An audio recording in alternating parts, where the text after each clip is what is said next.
आज Doubtnut app download करें। Doubtnut पर अपने सभी गणित, रसायन विज्ञान, भौतिक विज्ञान और जीव विज्ञान के डाउट्स का करो सफाया। बस प्रश्न की फोटो खींचो, एक ही प्रश्न को क्रॉप करो और तुरंत वीडियो सोल्यूशन पाओ। अभी डाउनलोड करें। दोस्तों, प्रश्न पूछा जा रहा है कि सबसे पहले हमें वो अंतराल निकालने हैं। वो अंतराल ज्ञात करने हैं कि हमारे पास एक फलन दिया हुआ है, वो है कि log 1 धन x माइनस x बटे 1 धन x। पहला पूछा जा रहा है कि ये वर्धमान है, ह्रासमान है। इसी तरीके से प्रश्न बी है, इसी का दूसरा पार्ट है कि वे अंतराल ज्ञात करना है जिसमें x बटे log x आधारी वर्धमान है या ह्रासमान है। सबसे पहले हम पहले प्रश्न को लिखते हैं।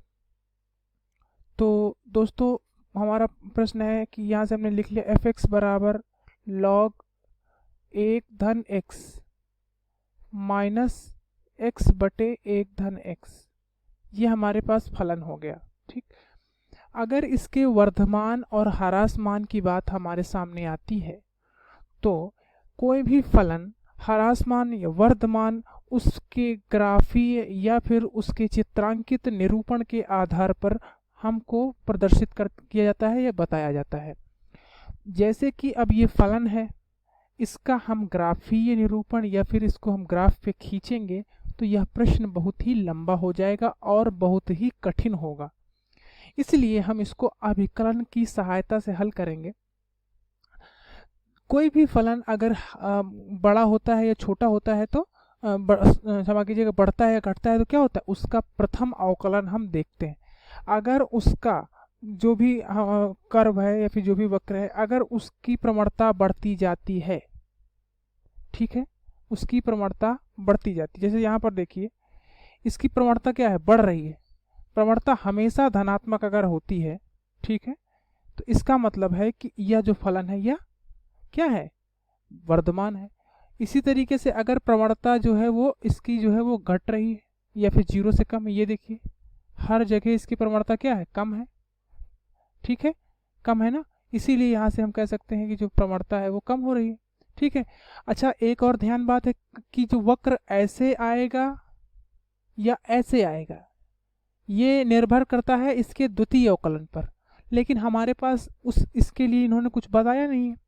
ठीक है, तो हम सिर्फ इतना देखेंगे। तो वर्धमान के लिए हम इसको अवकलित कर देते हैं। तो अगर हम प्रथम बार इसको अवकलन करेंगे तो मिलेगा log 1 धन x को क्या लिख सकते हैं, 1 बटे 1 धन x। ठीक है, माइनस इस पूरे फलन को हम फलन बटे फलन से अवकलन करेंगे। अगर हम इसको, यह दूसरा फलन, यह पहला फलन, तो दूसरा फलन हो जाएगा 1 धन x और पहले को गुणा कर देंगे -1। ठीक, उसके बाद फिर माइनस पहला रखेंगे, दूसरे को कर देंगे 1 और फिर 1 बटे x की घात 2। ठीक, अब आप चाहो तो इस फलन को क्या कर सकते हो, इसके लघुत्तम समानुपात को बराबर कर सकते हो, यानी ऊपर भी 1 धन x आप ले सकते हो, ले लीजिए और फिर इसको खोल दीजिए ब्रैकेट को, तो 1 धन x माइनस 1 धन x और धन x बटे 1 धन x की घात 2। ठीक है, 1 धन x से ये 1 धन x तो कट जाएगा, ये आप इसको x को ऐसे ले लीजिए। ठीक, लेकिन अब हमारे पास जो बचेगा इसका जो प्रथम अवकलज, वो हमारे पास क्या आ गया, x बटे 1 धन x की घात 2। अब दोस्तों x का मान आप जैसे जैसे बढ़ाओगे, ध्यान से देखेंगे x के धनात्मक मान के लिए ये जो ऊपर का संख्या है ये धनात्मक आएगी और ऋणात्मक मान के लिए ऋणात्मक आएगी, लेकिन जो नीचे वाला पद है ये दोनों मानों के लिए धनात्मक आएगा। इसका मतलब कि अगर हम इसके बारे में बात करें तो वर्धमान की स्थिति में 0 से अनंत यानी धन अनंत की बात करते हैं तक ये वर्धमान होगा, और ह्रासमान की स्थिति में माइनस अनंत से 0 तक ये ह्रासमान होगा। ठीक है, चलिए इसी सापेक्ष में हम दूसरा प्रश्न भी देख लेते हैं। दूसरा प्रश्न जो दिया है वो है कि f(x) बराबर x बटे log x और इसका आधार इस बार दे रखा है e है। ठीक है, तो हमने जैसा कि अभी पहले प्रक्रम किया था करते हैं, इस बार भी पहला फलन को हम इसके प्रथम अवकलज निकालते हैं। तो प्रथम अवकलज निकालेंगे तो ये भी फलन बटे फलन का रूप हो जाएगा। तो जो हर का फलन है इसको ऐसे ही रखेंगे और अंश के फलन को अवकलित कर देंगे।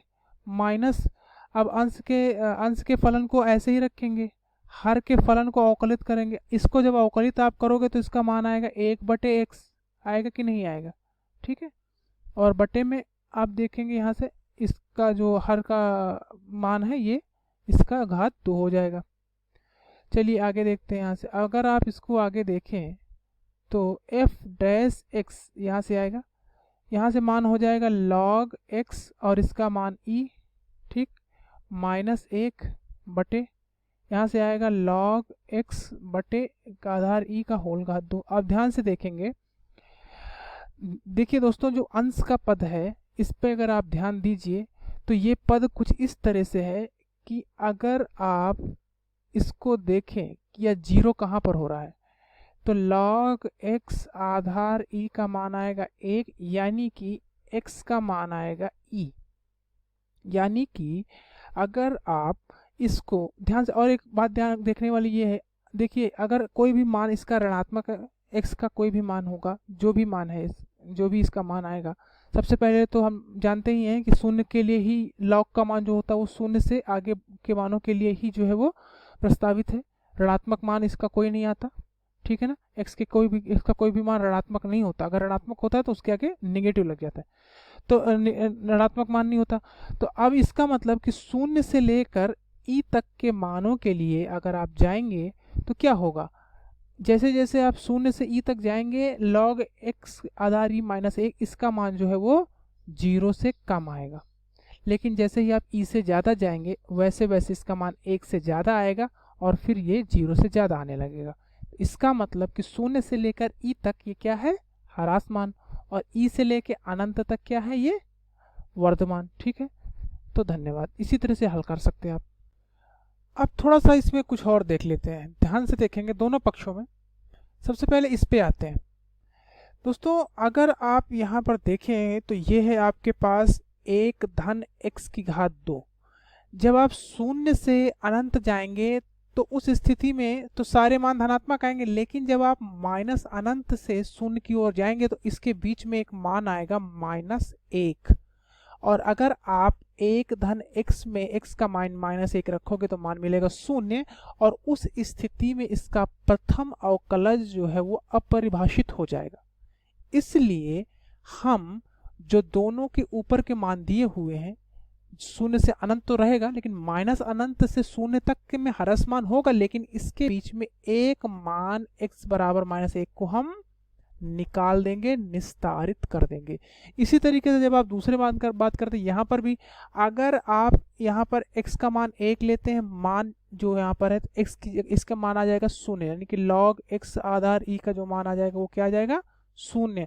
और 0 होने की स्थिति में हम ये कह सकते हैं कि जब इसका पूरे का मान आ जाएगा 0, उस स्थिति में f' जो है वो फिर से अपरिभाषित हो जाएगा, ठीक है। इसलिए इसके मान में भी जहां पर 0 से लेके ई तक, क्षमा कीजिएगा, 0 से ई तक की बात कर रहे हैं, तो इसमें 1 को हम हटा देंगे, 1 को हटा देंगे, ठीक है। बस इसमें 1 हटा देंगे। धन्यवाद। कक्षा 6 से 12वीं से लेकर नीट, IIT, JEE वो एडवांस के लेवल तक 1 करोड़ से ज्यादा छात्रों का भरोसा। आज ही डाउनलोड करें डाउटनेट ऐप या व्हाट्सएप करें अपने सारे डाउट्स 8400 400 400 पर।